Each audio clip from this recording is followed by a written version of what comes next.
La Colombie donne une deuxième chance à la paix. Un nouvel accord a été signé entre le gouvernement et les FARC à Cuba, un peu plus d'un mois après l'échec du référendum. Le 2 octobre, à la surprise générale, les Colombiens avaient rejeté la proposition du 26 septembre qui visait à mettre fin à un demi-siècle de conflit. Motif, les sanctions contre les ex-guérilleros n'étaient pas assez sévères.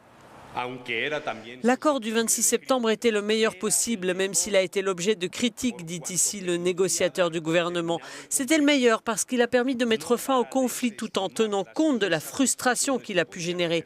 Mais aujourd'hui, avec humilité, je reconnais que ce nouvel accord est meilleur parce qu'il résout la plupart des critiques et des frustrations. Iván Márquez, le négociateur des FARC, a assuré que la guérilla avait fourni cette fois un effort plus important. Par exemple, dit-il, concernant les compétences spéciales pour la paix, le nouvel accord intègre pas moins de 65% des propositions des différents groupes qui ont voté non au référendum.